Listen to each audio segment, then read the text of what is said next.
I never thought pretending to be a billionaire's wife would lead to an unexpected love. I will never forget the day everything fell apart. It felt like the world was bursting into flames around me. The lights of the city blurred, and I could hardly breathe. I stood there, trembling, in a dress worth more than my paycheck, clenching my fists. My heart raced with a mix of fear and thrill. How did it come to this? I was just a waitress, scraping by, when a wild idea landed in my lap. Pretend to be his wife, they said. Just for a week. What harm could it do? Jonathan Marshall, a name that made people gasp. Cold eyes. A sharp suit. His wealth was a wall, tall and unscalable. His family was a fortress, filled with secrets and shade. I could feel the weight of those secrets pressing down on me now. The moment we locked eyes, I wondered if I was in over my head. The lavish mansion was an alien landscape. Crystal chandeliers dangled overhead, refracting light like shattered dreams. The air thick with the scent of expensive perfume and something utterly out of reach. The grand hall echoed with laughter, clinking glasses, and whispers that felt like arrows. My stomach twisted. I was nothing but an imposter. Who was I to navigate this world of charm and deception? But despite the gnawing guilt, I felt a flicker of excitement. The ballroom swirled around me, faces I had only seen in magazines now looked at me, curious, critical. They leaned in, exchanging glances that made me hotter with every passing moment, and then there was Jonathan. He had a presence that stole the breath from my lungs. Cold one moment, warm the next. I caught a glimpse of something hidden beneath his sharp exterior. Underneath the surface, could there be pain? Loneliness? An unexpected connection. Before I could understand, he moved closer, his voice low, a whisper against the chaos. "You're doing great," he said, but his eyes searched mine, as if asking a question I didn't yet know how to answer. I gulped, unsure whether to pull away or lean in. The room hushed as I stepped on the toes of this new life. They could sense my insecurity, my struggle. I could see the doubt, the judgment in their eyes. I was a flickering candle in their storm. And just when I thought I could breathe, a woman emerged from the crowd. Her presence was electric. She was poised, with an icy grace. "Who are you?" she asked, her tone laced with a challenge. My heart sank. The future of this masquerade hung in the balance. Would my fragile lie survive this scrutiny? What if the truth spilled out like poisoned wine? Hey, before we continue with this amazing story, I need to give you an important heads up. Many subscribers have reported that YouTube unsubscribed them without warning. Take a quick second to check the red button below to make sure you're still subscribed to the channel. I'd hate for you to miss any of the exclusive content coming soon. And while you're there, smash that like button, it really helps me out with the algorithm. Oh, and tell me in the comments, which city are you watching from? I love getting to know every amazing person who's part of this community. Your participation makes all the difference. Let's connect. The woman's challenge hung in the air between us, heavier than the silk of my gown. I could feel eyes narrowing, the collective breath of the crowd holding on to their unspoken judgments. The laughter faded, replaced by a deafening silence. It felt as if I was standing on the precipice of a great abyss, the fear of falling further stinging my chest. Who am I? I echoed weakly, wiping clammy hands against my dress. I longed to flee, to escape this scene that felt increasingly surreal. But before I could conjure a response, Jonathan stepped closer, his body shielding me like a fortress. "Isn't she my wife?" he said, his calm confidence wrapping around me like a warm blanket. The shift was palpable. The piercing gaze of the woman softened briefly, suspicion flickered in those cold eyes, unsure if they should retreat or advance. "You married her?" She laughed, the sound mocking, sharp. "To a waitress? From where, under what pretense?" I dared not look at Jonathan, afraid that the flicker of discomfort I had seen before would return. It felt impossible to breathe. I was now not just pretending, I was an accusation in his world, a mere pawn in a game I barely understood. Real love doesn't know class, he replied evenly, his determination a fire igniting within me. Was that what we were selling? A staged love, born of desperation. I caught a glimpse of his face, and for the first time, I felt a shudder of uncertainty ripple through his strong facade. The woman's eyes flurried, a predator sensing vulnerability. Let's see how this goes. I'll be watching, she warned, her lips curling into a smirk before she turned on her heel and walked away, leaving a whirlwind of whispers in her wake. Jonathan, I started, but the words got tangled in my throat. Dozens of thoughts clawed at my mind. Who was this woman? Why was she so intent on unearthing the truth? Well, figure it out, he promised, though I saw the shadows clouding his eyes. That determination, once a warm flame, flickered with apprehension. My heart sank. The safety I had sought in his presence now felt increasingly precarious. Still, amidst that brewing storm of uncertainty, a small moment of hope sparked when an elderly woman approached us. She wore a vintage gown, her eyes the color of a summer sky. You have a lovely smile, dear, she said, looking at me as if I were a delicate flower blooming amid weeds. And you, my boy, have a keen eye for beauty. The tenderness of her words acted like a tether, grounding me from the chaos. I smiled back, breath catching in my throat. Unexpected kindness.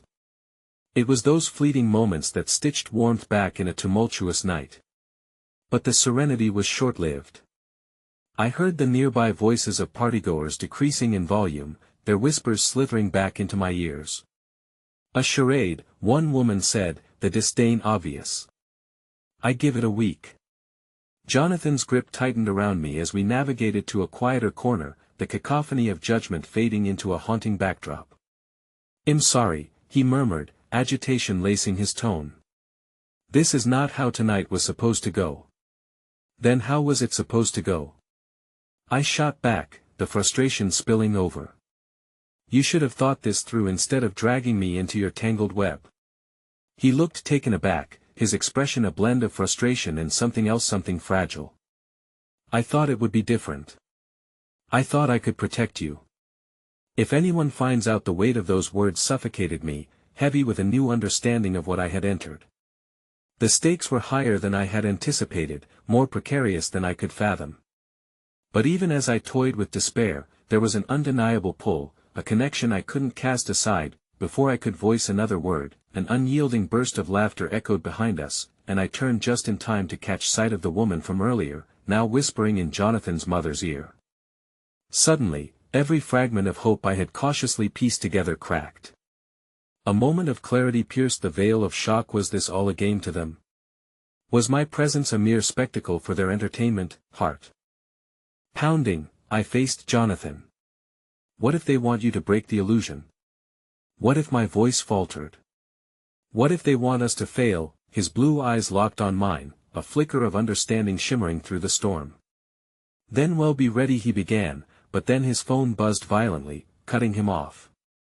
A look of dread washed over his features as he read the message, the color draining from his face. What is it? I asked, my heart racing anew as he stepped back, eyes darting to the sea of mingling guests. Something has happened in my family, he said quietly, his voice now laced with panic. I need to go. The glimmer of hope faded. I reached for him, but the fear of the unknown loomed larger than our fragile bond.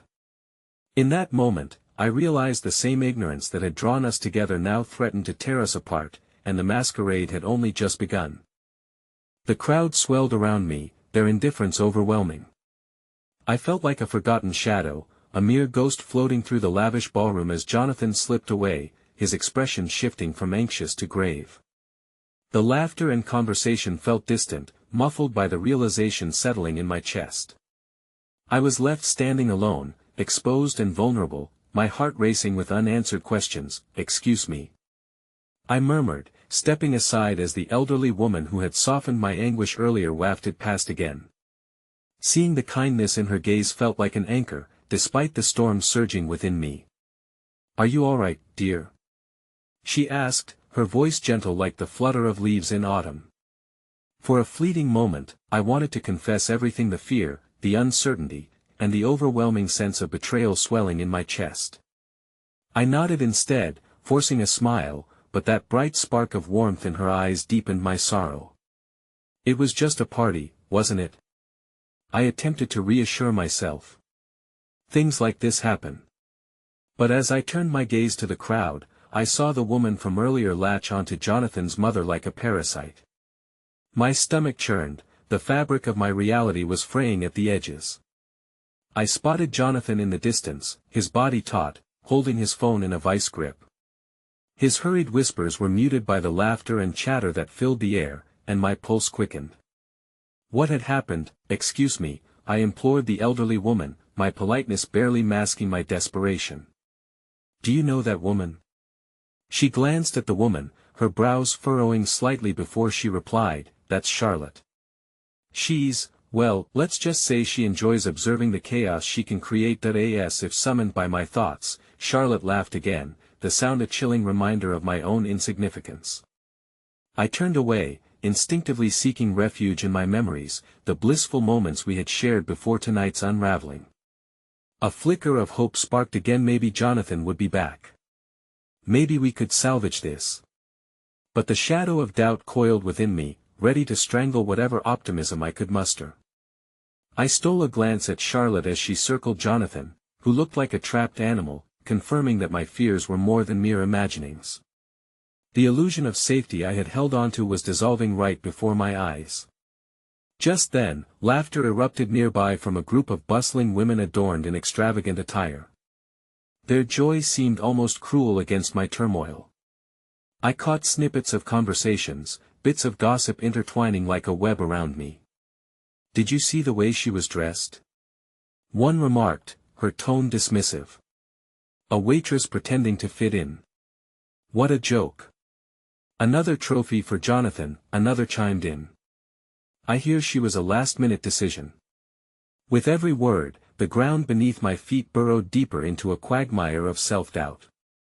I wanted to scream at them, to make them see my humanity, to stand up for myself.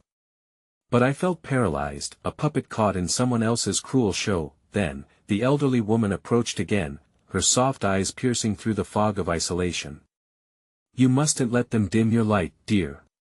Rise above them, she whispered, her voice filled with conviction that almost breathed life back into me. That I opened my mouth to respond, to thank her, but the moment was shattered when Jonathan's mother approached him with a tight expression, Charlotte trailing eagerly behind her like a ravenous wolf.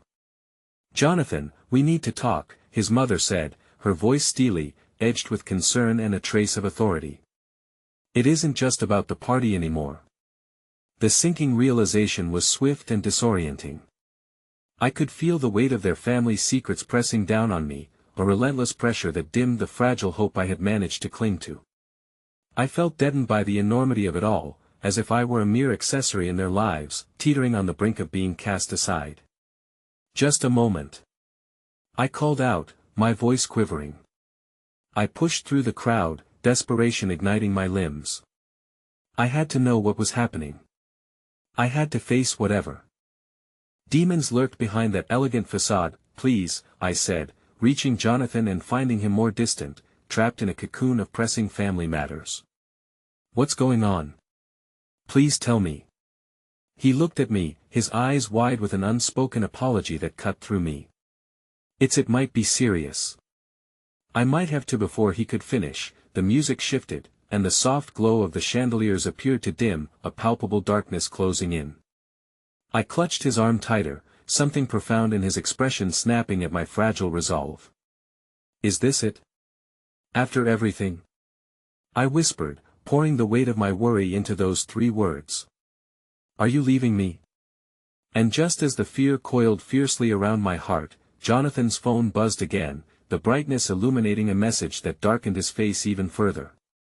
No, he breathed, but it felt empty, devoid of hope. The way he said it, a part of him shattering in that stark moment. Before I could process the implications, the air shifted alarmingly, and the woman who had threatened our illusion turned back to us. The self-satisfied smirk on her face was unmistakable, her cruel gaze igniting flames of anxiety within me. Maybe the truth will come out after all, don't you think? she mused, each word dipped in malice. My breath hitched. The crumbling walls of our facade were closing in, and as I looked at Jonathan, searching for a flicker of solidarity, I felt myself tumbling deeper into an abyss I had never wished to enter. The masquerade was slipping away, and what lay beneath was far more chaotic than I could have anticipated. The party pulsated around me like a living entity, vibrant and chaotic, yet I felt encased in glass, suffocating beneath the weight of my unraveling truth. I stood at the fringes, desperately trying to glean understanding from Jonathan's expression, but it was as opaque as the shadows creeping up the walls. "Tell me what you mean," I implored, my voice frail against the clinking glasses and hushed whispers. "What are they talking about?" Before Jonathan could respond, the looming figure of his mother swept in, her authoritative demeanor demanding attention. "Jonathan, this is about more than just your casual flings," she announced, her voice slicing through the noise. "We have a business to protect, a scandal that might destroy Stop." Jonathan's voice cracked, a mixture of anger and fear resonating through him. "Stop talking like I'm some piece of merchandise to be traded." The room temporarily hushed, all eyes glued to us. I could feel the weight of expectations pressing against my chest, making it hard to breathe. The laughter, the stories, the opulence of this ballroom had all been reduced to an echo of hollow judgments. The elderly woman who had tried to lift my spirits earlier stood nearby, watching, her eyes brimming with empathy. She saw the way I was shrinking, perhaps understanding the betrayal intertwined with my burgeoning love for Jonathan. As I tried to process his mother's words, the weight of Charlotte's presence bore down on me again. Her triumphant grin signaled that she was feasting on our distress. "There are always consequences for flying too high, darling. You'll learn that soon enough." My pulse quickened. "What do you know?" Charlotte merely shrugged, feigning ignorance, but the glee in her eyes spoke volumes. I could sense danger circling us, tangible and menacing, like wolves scenting fear. In that very moment, Jonathan's phone buzzed again, and the color drained from his face. I took a tentative step forward, my heart hammering. "What's happening, Jonathan? Please." He raised his hand to quiet me, but I wasn't prepared to be silenced. "I'm not a pawn in anyone's game. You have to tell me what's going on." The desperation in my voice caught the attention of a few more onlookers, the tension in the air thickening like fog. Jonathan's shoulders dropped, his expression defeated. "I just got a message from my father," he murmured, his eyes locking onto mine, filled with a potent mix of fear and sorrow. "He wants to meet tonight." "Meet? For what?" My voice cracked slightly, as if I were shattering piece by piece. "Is this about us? Is he going to?" A sudden fire ignited in Jonathan's eyes as he clutched my arm tighter. "No. It's not about us. It's about the business. He's threatening to pull funding over complications from my personal life. I can't let him complications." "You mean me?" The words escaped my lips like daggers, and I wished I could reel them back in. I saw confusion and hurt flicker across his face, but I felt an undercurrent of determination surge within me. How could I have moved in his world without realizing the stakes? His mother's voice returned, harsh and demanding. "You need to end this before he destroys everything we've worked for." I was frozen, the weight of her accusation pinning me against the wall. My pulse thudded in my ears as I tried to wrap my head around the reality closing in on all sides. Then, in the midst of my turmoil, the elderly woman, whom I thought had disappeared into the crowd, gently placed her hand on my shoulder. Her grip was strong, unyielding. "Don't lose yourself in this, dear. You are worth more than the price others place on you." I turned to meet her kind gaze. In that flicker of connection, I felt a small seed of resolve. "I won't let them take away the love we've built, and I won't let them reduce me to a pawn," I declared, my voice steadying. The noise of the party faded as determination surged in my veins. Just then, a shrill laugh erupted from Charlotte, slicing through the quiet. "This is quite the spectacle, isn't it? A dashing air tangled in a mess of romance. What a story!" "Enough!" I snapped back. finding a newfound strength in defending what I loved. The crowd stirred, and I felt eyes diverting back to our tangled dynamic. You have no idea who I am or what Jonathan and I have built together. This isn't just a game to me. In that moment, I glanced at Jonathan, who looked both shocked and proud as if this newfound courage was what had drawn him to me in the first place. But his expression shifted abruptly as he caught sight of someone over my shoulder. "Not now," he murmured, confusion knitting his brow as fear prickled at the edges of my heart. And then I turned around, heart racing, my breath hitching as I faced the unmistakable figure of Jonathan's father stepping into the ballroom, flanked by the weight of expectation and something darker. The tension in the air was palpable, and as he scanned the room, his eyes landed on us. "Jonathan," his voice boomed, filled with authority and unyielding icy determination. "We need to talk." Everything hung in the balance as the room held its breath, and in that instant, I felt the ground shift yet again beneath me. An impending storm approached, one that could destroy everything or perhaps finally free us. My heart raced with uncertainty, bracing for the revelation that would press against the fragile strings of our love. The air around us thickened, a palpable weight that seemed to wrap around my throat. Jonathan's father strode toward us like a thundercloud ready to unleash a downpour. "You can't stand here, Jonathan. We have urgent matters to discuss," he commanded, unyielding and unbending. Jonathan hesitated, glancing between me and his father, his jaw tightening as if caught in a bind of loyalty and love. I could see the conflict coursing through him, how desperately he wanted to defy this man, yet the gravity of familial obligation clung to him, refusing to let go. "What do you want from me?" Jonathan's voice was low, simmering with an undercurrent of resistance, but his father merely brushed aside his indignant tone like a wisp of smoke. "Your attention, your focus. Your emotional entanglements are a distraction, and right now, our company's well-being is at stake." The older man's eyes were hard, cold as steel. "So, I'm just supposed to drop everything? To drop her?" Jonathan shot back, the anguish threading through his words. The room held its breath, the silence a chasm between us. I braced myself for what would surely come next, the echo of dismissal that lingered beyond the clash of father and son. But before his father could respond, Charlotte's gleeful voice chimed in, "Oh, what a charming family affair. I do love a good showdown." She took a step closer, reveling in the tension as if it were a treat just for her. The elderly woman who had provided me kindness leaned closer, her whispers wrapping around me like a protective cloak. "Remember, darling, you have the power of your own truth." I closed my eyes briefly, forcing myself to breathe. I needed to speak, to carve out a space in this chaotic whirlwind. "Mr. Carver," I began, my voice trembling at first, but gathering strength, "this isn't just about business or your expectations. It's about Jonathan's happiness, and mine too. We're not just puppets for you to control." The room shifted, a collective gasp reverberating through the crowd. Jonathan's eyes widened with a mix of surprise and gratitude, but the flicker was momentary. His father's expression soured. "You're overstepping," he seethed, his gaze narrowing. "You have no idea what you're meddling in. This world, these stakes enough." I interjected, feeling adrenaline surge through me. "I might not come from your world, Mr. Carver, but I understand love. This isn't a commodity for negotiation or a card to play in your game." People began to murmur, the tension weaving a tapestry of emotions around us. But before anyone could respond, a commotion erupted at the entrance.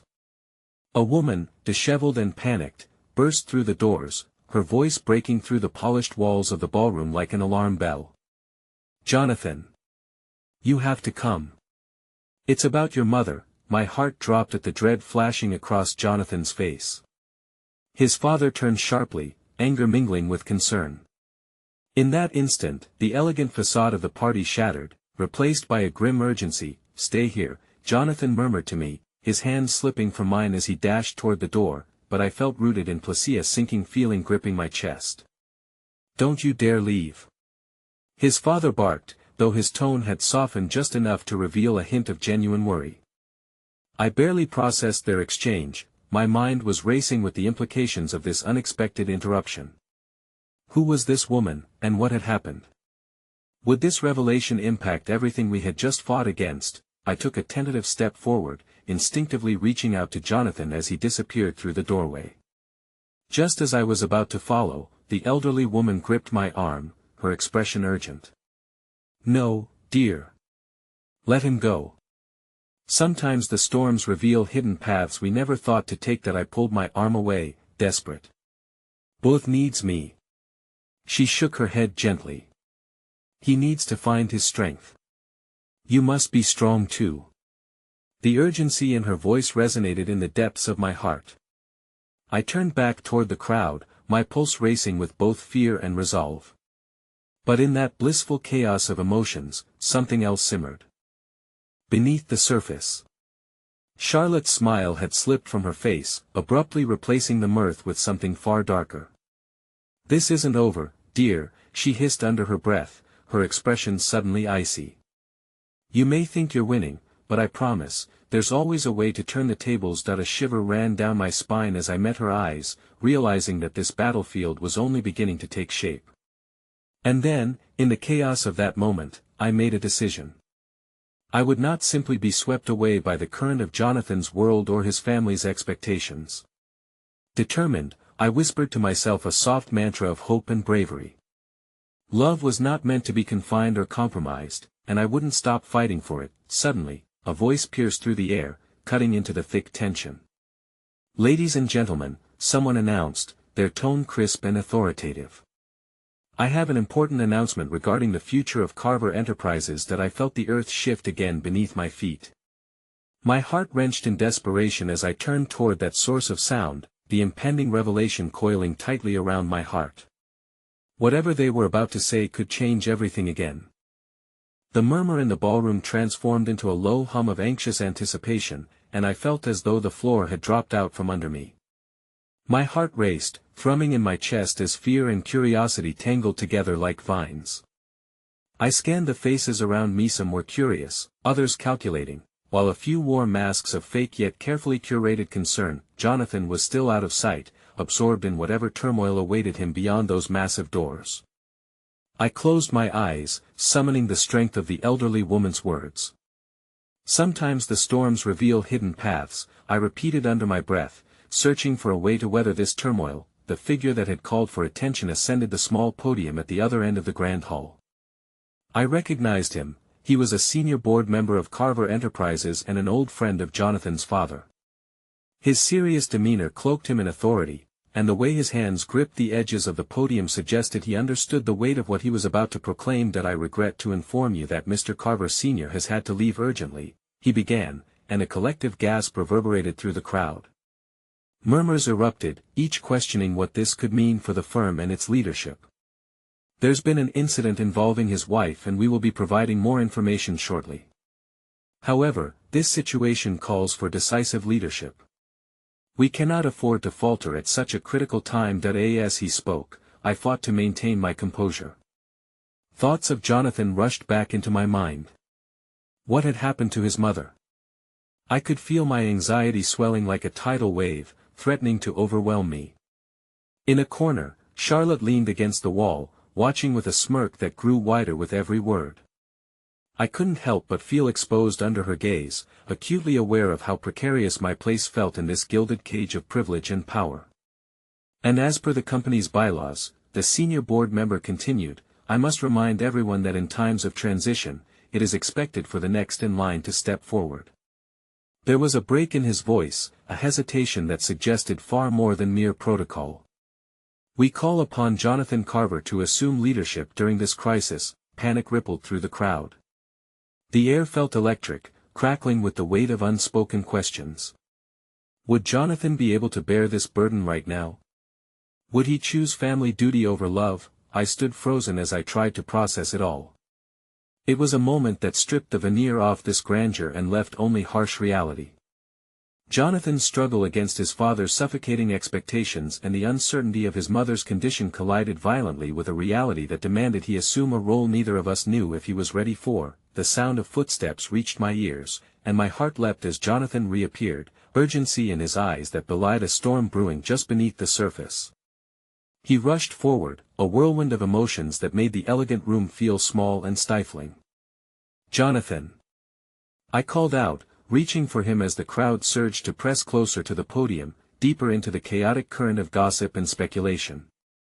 He paused, eyes flickering momentarily to mine before the weight of the world pressed his expression down again. I have to go to the hospital," he said quietly, breathless as though he had just run a marathon. "Wait. You can't just leave," I urged, my fear spilling into my voice. "What about you? Your moment." He shook his head vehemently. "This isn't about me. It's about my mom. She needs me." The sincerity in his eyes tinged with desperation oozed into my heart, and I felt torn in two. Here was this man I cared for, caught between love for his family and the love we had nurtured together. I hesitated, then stepped forward, grounding myself in the moment. "Let me come with you. I want to be there for you," I said, my voice firm yet soft, calling upon that strand of hope I had watered with conviction, but Jonathan's internal struggle reflected in his eyes, confusion mingling with gratitude. I can't ask you to do that, Jonathan, you're not asking me. I want to be there with you," I insisted. "Let's face this together." He took a deep breath, managing a weak smile, one that seemed to hide a world of hurt beneath the surface. "You're the only anchor I have right now." But before I could respond, Charlotte stepped forward, her smile a thin mask that barely hid her ulterior motive. Well, Jonathan. Aren't you the picture of responsibility?" Her tone dripped with contempt, like honey laced with venom. Even in chaos, she flourished, her eyes glinting with dark amusement at the unfolding drama. Channeling all the conviction I could muster, I countered, "Jonathan isn't a trophy for you to parade around. This is his family, his choice. You can't control that anymore." Her sharp gaze met mine with unsettling amusement. "Oh, darling, you underestimate the power of influence. But go ahead, embrace your role in this fairy tale. It will make the fall all the more spectacular when reality crashes down." My heart dropped with an awful clang. What was she planning? I turned back to Jonathan, searching for answers within his troubled gaze. Whatever this was, it was far from over. "Let's go," he said suddenly, the fire rekindling behind his eyes. "We'll figure it out together." As we stepped out of the ballroom's polished embrace, I couldn't shake the fear of lurking shadows.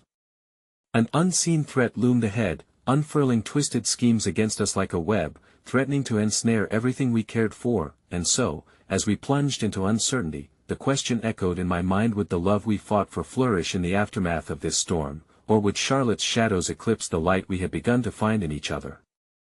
The hospital loomed ahead like an imposing fortress, its sterile facade casting a shadow that swallowed the last remnants of the warmth we carried from the ballroom.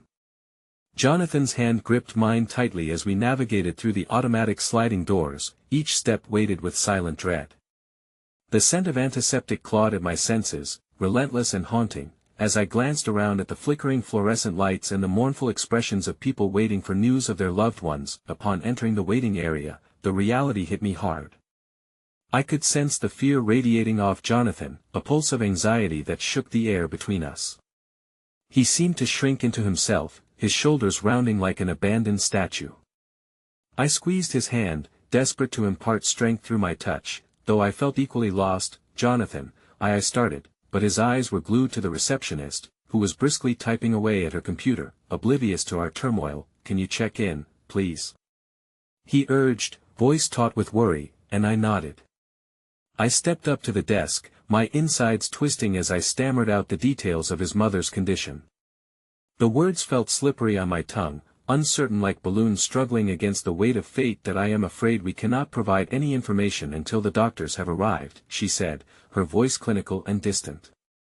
My heart sank further as Jonathan's eyes darkened with hopelessness. "But she's here. My mother is in one of the rooms. I need to see her." His voice carried an edge I hadn't heard before, desperation and fear intertwining with the authority that his lineage demanded. Yet the receptionist simply nodded, remaining resolute. "Please have a seat." I'll update you as soon as I can. And so, we settled in a corner, an untouched island amidst a sea of anxious families. Time sludged by, caught a tick of the clock feeling like an eternity as I watched Jonathan wrestle with his thoughts, his fingers tapping rhythmically against his knee, the only sign of a storm brewing just beneath the surface. Minutes felt like hours, and within that waiting space, I could almost hear Charlotte's voice echoed in the back of my mind, taunting and persistent. Part of me was terrified at the thought of what she might do in the meantime. If this was a game for her, then she was no doubt plotting her next move, tightening the coils around Jonathan's future with an elegance that unnerved me. Can we talk? Jonathan asked suddenly, pulling me from my spiraling thoughts. I nodded, leaning in closer to him, careful not to drown out the noise of hushed conversations around us. About what? About everything, he said, the tension in his shoulders loosening slightly as he looked at me, his eyes reflecting vulnerability under the fluorescent glow. I know I've been difficult. I don't know how to navigate this world and I don't want to drag you down with me, Jonathan. This isn't about you dragging me down, I urged gently. I want to be here. We can face this together. His lips quirked into a half-hearted smile. You really are stubborn, you know. Only when it matters, I replied softly, and there was something comforting in our shared moment, this tiny bubble of connection we had amidst the storm. But just as I thought we could find solace there, a doctor appeared, his gaze scanning the crowd before landing on Jonathan. The doctor's face was a mask of professionalism, yet the slight furrow of his brow communicated a weighty gravity. Mr. Carver. He called, and Jonathan stood immediately, a flame igniting behind his eyes. I could feel the energy shift within him, a primal instinct to protect, to uncover the truth. Yes, that's me, Jonathan replied, moving as if propelled by an unseen force. I hurried to follow him, the uncertainty gnawing at my insides. What would the doctor say? My heart raced in tandem with the ticking clock, each moment stretching further than the last. In the empty corridor, Jonathan held his breath, waiting for news that felt too heavy to even contemplate. His knuckles paled as he gripped the edge of the doorframe, uncertainty solidifying. His stance. Your mother suffered a significant collapse, the doctor began, his voice steady yet edged with a cautious sympathy. The initial reports indicate a severe stroke. We're doing everything we can, but please just tell me, how bad is it?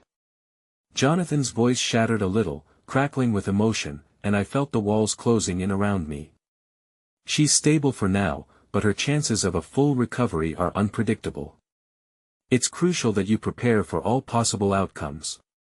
The words were an emotional avalanche, cascading down over us, burying my hopes beneath the weight of their finality. I felt Jonathan's body stiffen beside me, unyielding in the face of torment. Unpredictable, he muttered, as if the word itself was a brush of betrayal against everything he had fought against. That I reached for his arm, wanting to ground him while battling the overwhelming tide of despair washing over me. We can't just give up hope, I urged. But the hard-set expression on his face told me my optimism was struggling to align with the bleak reality around us. As the doctor continued detailing the next steps, Charlotte's voice reappeared in my mind. Would this be her moment to swoop in and exploit our weakness? Would she find a way to create a deeper chasm between Jonathan and his mother, or would she try to manipulate our love for her own gain? Fear gripped my heart as Jonathan's eyes darkened with a mixture of rage and sorrow, and I realized we were standing on the edge of a precipice. The cruel twists of fate often had a way of revealing insecurities, and I couldn't shake the feeling that we were teetering dangerously close. That I, in the midst of Jonathan's pain, though, a flicker of resolve ignited in my chest. I would stand by him, regardless of the shadows lurking in the periphery. This love, this unexpected bond that had formed through fires of tumult and hope, would be tested at every turn.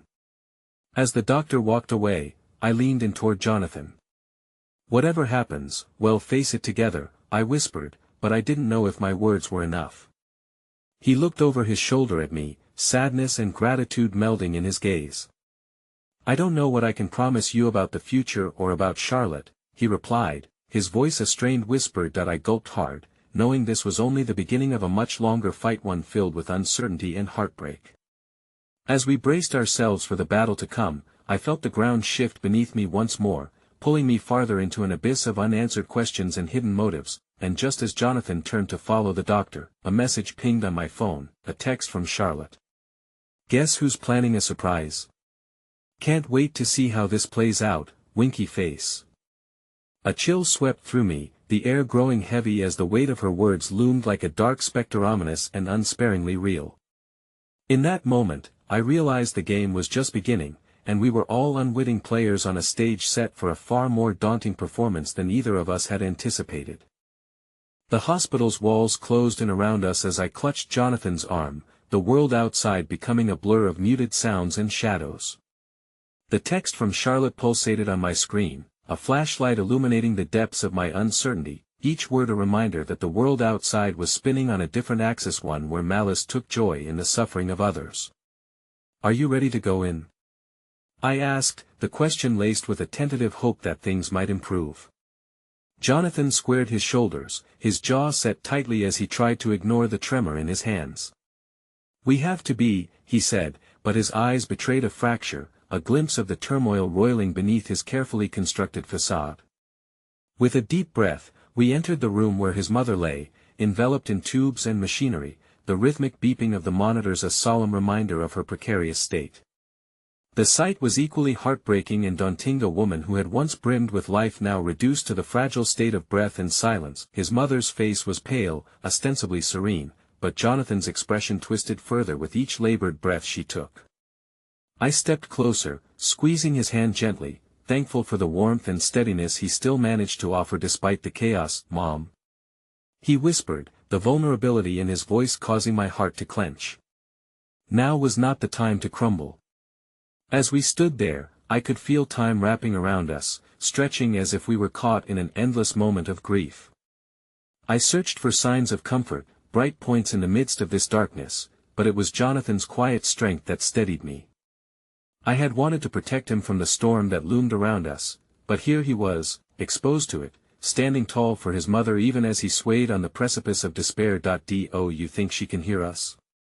Jonathan finally asked, uncertainty lacing his voice like a raw wound.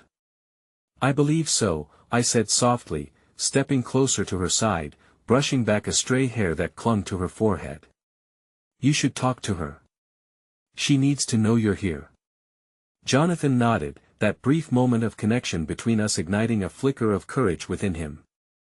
He leaned in, his lips moving silently, words of love and regret escaping him, while I remained a witness to his heartbreak.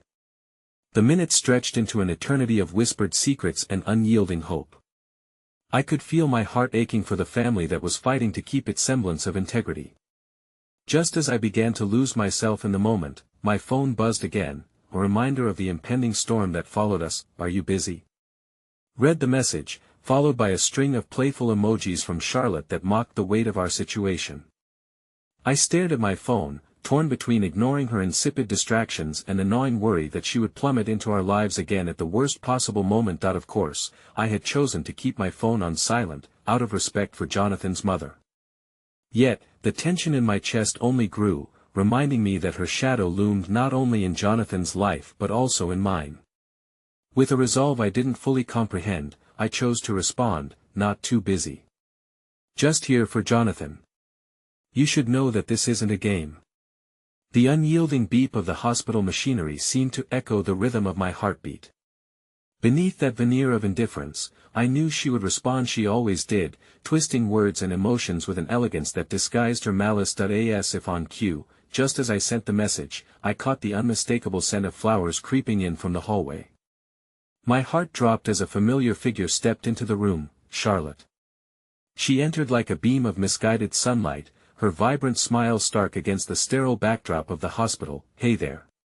She chirped, though the warmth in her tone felt like ice.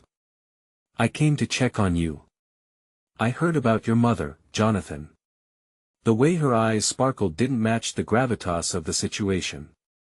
My stomach churned with unease, realizing the truth. She had no genuine interest in compassion. She was here to see how her schemes might unfold while picking at the fragile edges of Jonathan's anguish. "Charlotte," Jonathan said coolly. "This isn't the time. Oh, come on, don't be like that," she tossed back, her hands raising defensively as if playing a part in her own melodrama. "I'm only here to offer my support." I could sense Jonathan's impatience boiling underneath, fueled by the unfairness of her opportunistic nature. "Support?" he echoed, disbelief coloring his voice. "You have a strange way of showing it." "Listen, I get it. You're overwhelmed," she pressed on, her voice laced with feigned sincerity. "But your mother would want you to focus on family, to keep everything together." A flicker of rage sparked in Jonathan's eyes, like a flame igniting against the wind. "You know nothing about her," he snapped. "Or about what it means to be a family." In that moment, it seemed as if a small rift between us widened, a division brought by her presence. Not only were we grappling with smoldering emotions involving his mother, but Charlotte's tainted motivations injected a new layer of conflict into our reality. "Let's keep it civil," I interjected, attempting to diffuse the tension, but Charlotte was relentless, weaving her words like an artist painting over a canvas too delicate to sustain such force. "Civil?" she repeated, a melodramatic gasp escaping her lips. "I'm only here to remind you, Jonathan, that sometimes, family needs more than just visiting hours." Her words pierced the air like daggers, igniting the room with a volatile charge. I turned to Jonathan, my heart racing. It was as if this evening had transformed into a stage where the stakes suddenly soared higher. "Get out," Jonathan said, a quiet fury igniting within him. "Just get out." Charlotte chuckled softly, clearly unfazed, her confidence like thick armor around her heart. "Fine, but don't forget, Jonathan, I'm still going to be here. Maybe even more intimately than you think. We don't always get to choose our family." As she sashayed from the room, her presence leaving an echo of dread in the air, Jonathan's face crumpled, anger shifting into despair. It was then I realized Charlotte's weaving was far more intricate than I had assumed, her intentions, darker than mere manipulation. "I am so sorry," I murmured, trying to bridge that rift in this moment of swirling emotions. He turned to me, his features showing weariness that felt like the last embers of faith flickering low. "It's just exhausting," he admitted, tears blurring his eyes as he blinked with slow determination. "I feel like him being pulled in every direction." I stepped closer, wanting to shield him from the winds gnashing at the door of our hearts. "No one can pull you away if you stand strong. You have to believe that we can still fight this." But even as I said it, a new thought invaded my mind, heavy as the shadows that accompanied every defeat, bringing a realization that chilled me.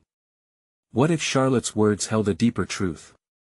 What if this was only the prelude to a game far more dangerous, one where love and loyalty were mere pawns on a chessboard shaped by greed?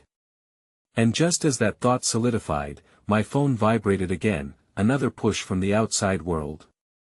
One last text from Charlotte read, "Just wait and see how the true story unfolds. You'll wish you never stepped into this world." My heart sank, dread pooling in my stomach as I turned to find Jonathan staring out the window, his reflection obscured by the storms at play. Suddenly, the battle felt like it had shifted, the ground beneath us trembling with the weight of deceit. That we were standing on uncertain ground, tangled in layers of hurt, hope, and unexpected kindness that held us together. But the dark cloud of Charlotte's threats lurked just outside. As we braced ourselves for what lay ahead, I knew the real fight was yet to come, and every moment was laced with the delicate threads of love, fear, and vulnerability. What unsuspected truths would we uncover next? And how would our attempts to protect one another be tested in ways we never imagined? The silence that followed Charlotte's departure felt almost tangible, pressing down on us as though the walls of the hospital had drawn closer, wrapping us in a cocoon of distress.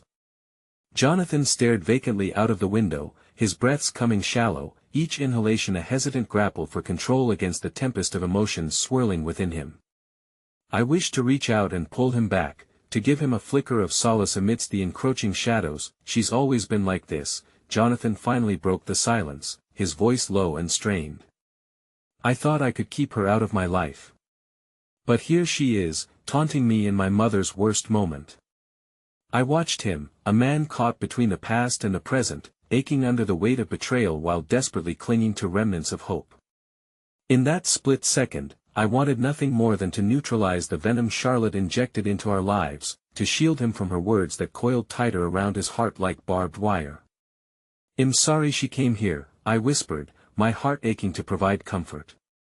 "But Jonathan, let's not give her power over us. You know you're better than her games." He turned to me, surprise flickering in his eyes as if my words kindled a flame in the cold depths of his despair. "How can you still believe in fighting when everything seems so bleak?" "I believe in you," I affirmed sincerely, holding his gaze, willing him to see the truth behind my words. "You have a strength that is undeniable. You're here for your mother, that alone shows your heart. We just need to get through this together." Just then, a nurse entered the room, her presence a welcome diversion from the turbulence that had manifested. With a cheerful demeanor, she approached Jonathan's mother to check her vitals, a reassuring presence amidst the chaos. "Everything's stable for now," she said, her voice flooding the room with warmth. "Your mother is fighting hard. It's important that you take care of yourself too, Jonathan. You can't carry this weight alone. Just tell her I'm here," he murmured, his bravado crumbling just a little. "I just want to make sure she fights." The nurse smiled gently as she turned away. "She knows. It's in her heart, I promise." In that moment, something shifted in Jonathan's posture, the tension in his shoulders released just slightly, allowing for a glimmer of hope to seep through the cracks of his anguish. "Thank you," he said to the nurse as she exited, a small progression that filled me with warmth. We both took a moment to breathe, the rhythmic beeping of the monitors somehow soothing the chaos. But just as I was beginning to settle, an obnoxious noise erupted from my phone once more, tearing through that serene atmosphere. A notification flashed on the screen, and dread wove tightly around my chest as I saw the sender. It was Charlotte again. "Don't say I didn't warn you, Sarah. You're going to become very familiar with our family legacy. Better be prepared." Shocked by her audacity, I shoved the phone into my pocket, frustration boiling beneath the surface. How can she just keep coming back? "I don't know," Jonathan sighed, resting his elbows on his knees, appearing both exhausted and resigned. "But she doesn't just prey on the weak, she sharpens her claws on vulnerability." A soft knock at the door interrupted our moment, and a doctor stepped inside. "Jonathan, can I speak with you for a moment in private?" The request pulsed through the room, igniting a spark of anxiety in me. I caught his gaze. A moment of indecision flickered across his features. "I should know," I said firmly, taking hold of his hand. "Whatever news they have, you need me with you. No more uncertainty, Jonathan. We face this together." He nodded, squeezing my hand tightly as he rose to follow the doctor. As we stepped into the corridor, I could see other families, some lost in inconsolable tears, while others shared weak smiles, woven with threads of solidarity. The doctor led us to a small waiting area, the fresh scent of antiseptic mingling with the heaviness of anxiety that clung to the air. "I'm afraid we need to discuss your mother's condition. There have been some developments," he said, his tone even but heavy with unspoken gravity. My heart raced as the doctor continued. "We're doing our best to stabilize her, but her situation remains fragile. There's a chance for a treatment that could help, but it comes with significant risks." Jonathan's face paled slightly, the shadows of uncertainty enveloping him anew. "What kind of risks?" As the doctor detailed the options, I felt the room shrinking around us, the walls closing in again, but this time, it was Jonathan's resolve that steadied me. He listened intently, nodding at every word, proving that beneath that cracked facade was a man who still could rise in the face of demons. But even as we clung to that moment of strength, the lingering worry played in the back of my mind. What if this was all a ploy orchestrated by Charlotte? Every word spoken by the doctor now seemed heavy with ulterior motives. Would she take advantage of this situation to exploit Jonathan further? Just as I edged to voice my concerns, a riot of laughter erupted from a nearby room, young voices cascading with sheer exuberance. I turned, my heart tightening as I recognized the sound of a child, the innocence cutting through the thick tension like a warming ray of sunlight. But my gaze faltered as I saw an all-too-familiar face cradling a small girl on her lap, a woman whose features mirrored Charlotte's. My breath caught. Was this her sister? Or was it yet another game played to pull Jonathan into her tangled web? The thought brought a jolt of dread coursing through me. I had not only considered the possibility of Charlotte's involvement in our lives, I had now stumbled upon a piece of the puzzle that threatened to engulf us further. Sarah. Jonathan's voice pulled me back, concern painting his brow. He had noticed my shock, the breath holding my chest tight. What's wrong? Nothing felt solid underfoot anymore, but before I could respond, the invisible threads binding our lives together were twisted further. I sensed that the shadows were circling closer. And I realized, as we stood on the precipice of the unknown, we had only begun to access the depths of the family legacy Charlotte threatened to unveil. As the doctor cleared his throat to provide more news, a chill danced along my spine, knowing this moment meant we would face truths that none of us were prepared for. And with that realization, I understood, the battle wasn't just for Jonathan's mother, it was for our very souls. They called for Jonathan's mother's name once again, this time muting the laughter spilling from the room beside us. My heart thudded painfully in my chest, knowing that every flutter carried with it the weight of possible loss. As the doctor prepared to deliver more information, I sensed that Jonathan was wading into uncharted waters, and I, helplessly behind him, clung to the edges of emotional turmoil. Your mother is stable, but we need to discuss the next steps if we want to give her the best chance for recovery, the doctor said gently, his expression thoughtful yet serious. I squeezed Jonathan's hand, a gesture meant to reinforce the courage I wished to impart. That I listened, my heart racing as he explained the treatment options, each one dangling precariously like a thread that could sever any moment if we did not tread carefully.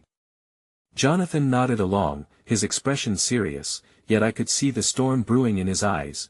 The uncertainty churned inside him as he contemplated the risks. Every choice comes with its own complications, the doctor said, finishing, but surgery could provide her with a better chance. It's considerable and recovery will demand time and patience. I want you to know that it is not without its challenges. Just do it, Jonathan said, his voice catching slightly as he struggled against the brittle edge of his emotion. She deserves a chance. There was a fire ignited in Jonathan's eyes, a strength I hadn't realized was stringing through him like an anchor. My heart raced in tandem with his fierce dedication to his mother. The doctor nodded, satisfied with Jonathan's decision as he began to summarize the preparation process for surgery, but I felt a looming shadow, the uncertainty of Charlotte's involvement and the family legacy waiting just outside the door. Can I see her? Before anything happens? Jonathan's voice broke slightly, revealing the edges of his fear. Of course, Jonathan, the doctor reassured him, leading us back down the hall toward the room. With each step, the quiet bond between us thickened, pulsing with fervor and turbulence. But the fear of the unknown still wriggled, burrowing deep into the pit of my stomach. When we entered the room, I was enveloped by the mixed sense of antiseptic and faint lilacs, a fragile combination that held memories of love and sorrow. Jonathan stepped forward, taking in his mother's fragile form, exhausted yet resolute in her stillness. Mom. He ventured softly, and as he bent close, the world fell away. I hovered back, becoming an invisible witness to the intimate words whispered between them, words filled with lingering affection and promises of strength. While he spoke, I caught that flicker of love that glowed even in the chaos, yet my thoughts drifted back to Charlotte's promise lingering in the air. Guess who's planning a surprise? You'll wish you never stepped into this world. Suddenly, the door swung open with a jarring force. Charlotte stepped into the room with a composed smile like the blossoming of a dark flower. Looking for someone? She said lightly, her voice cutting through the emotional atmosphere like a knife. Charlotte, Jonathan said, heartbreak collapsing into outrage. What are you doing here? The atmosphere thickened, and the comforting moment fractured. Don't you think I should be here for my future family? She quipped, the sharpness in her gaze reflecting malice just beneath the surface. Jonathan, we should go, I urged, my voice barely above a whisper, rooted in that instinct of self-preservation. I could feel her presence dissolving into the oxygen around us, tainting every breath with her chaotic energy. But Jonathan turned back, tethered to his mother's bedside. That I am not leaving. Not now, Jonathan said firmly, his eyes narrowing with determination that glistened like steel. It was a momentary standoff between determination and disruption amidst the shadows of uncertainty Charlotte brought with her. Oh, you should prioritize your mother. But what about her legacy? Charlotte smiled sweetly, a thin mask over the chaos bubbling beneath, taunting. She raised a son who could carry on our family traditions. What exactly is your family legacy? I challenged, stepping beside Jonathan as the small vein of competition sprang forth. The truth was, I could feel that darkness beginning to enshroud us all, whispering of hidden secrets threatening to unravel everything Jonathan fought for. Charlotte stepped closer, her voice lowered to a conspiratorial tone. Love is a commodity in this world, darling. It trades loyalty and respect for power and wealth. You'd be surprised how quickly hearts can turn cold when gentility pays off. Her words were like knives, cutting deep at the fragile bond that existed between Jonathan and me. Get out, Jonathan repeated, his tone sharpened with protective anger. In that moment, I saw the flicker of defiance burning in him, something that made me realize he possessed the strength to sever the ties of manipulation despite her demonizing words. You think he'll just back off? Family, she hissed back, trying to dig her claws into the pain she sensed, but Jonathan's emotion surged forward, and I felt the weight of our very future pressed against the pained silence in the room. You're not family. Family strengthens, they don't threaten, he said, each word deliberate and resolute. You think you're playing a game here, but that's not how this works. You can't hold this over me. Not now, don't be naive. Family can mean so much if you play your cards right, she replied, attempting to draw lines across the battlefield drawn. And with the situation at hand, you may soon find that those cards are all you have to keep your place. My heart raced as Jonathan's expression hardened further, turning almost feral as he faced her. Charlotte, however, wore a wicked grin, as if she relished the challenge he posed to her game of chess. Make your mother proud, Jonathan, she taunted, letting the words hang in the air tainted with deception, then turned to leave, but not before casting one last lingering glance at me. And keep her safe, won't you? After all, there are others who care about her just as much. Once she departed, the silence stretched between Ashivi and uncertain. Jonathan released a low breath, staring into the space where she had just been with an incomprehensible look of disbelief and anger. Jonathan, she's trying to bait you, I said gently. But don't give in to her. Remember, you're not meant to be a pawn, regardless of what she says. He nodded, the storm slowly quieting in his eyes as realization seeped in. But what if she's right? What if I can't protect them?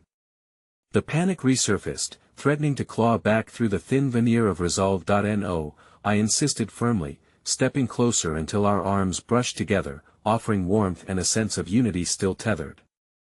You are strong enough to weather this. You've already stepped up for your mother. Don't let anyone dictate what family means, especially Charlotte. Jonathan took a deep breath, grounding himself in my steady presence. You're right. I can't let her dictate my family life. I'll fight for my mother and for us, whatever that means moving forward. With those words, it felt as though a dam broke within him, an unlikely burst of light creeping through the cracks of darkness that surrounded his existence. And with it, I felt that flicker of our bond igniting once more. Then, the door opened carefully, revealing the doctor again, pausing just long enough to sense the tension in the air. There's an update about your mother's surgery. We need to talk. In that moment, I held my breath, clutching Jonathan's hand as we stepped forward, ready to face whatever battles awaited beyond the confines of uncertainty. But I knew one thing, this was no longer just about surviving the moment, it was about redefining what it meant to love fiercely in the face of turmoil, for both Jonathan and me.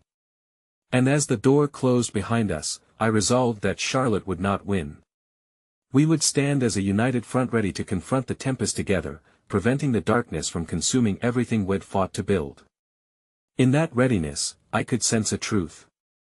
Blooming the realization that perhaps love, even in its most unexpected forms, bore the strength necessary to withstand the storm. As we journeyed forward into the unknown, hand in hand, I softly vowed, regardless of the chaos, we would carve out our legacy, one built on courage, resilience, and the unwavering strength of our hearts. And in that pledge, I felt our love, for the first time, unshakable. Together, we would turn the tide. Together, we would brave the shadows.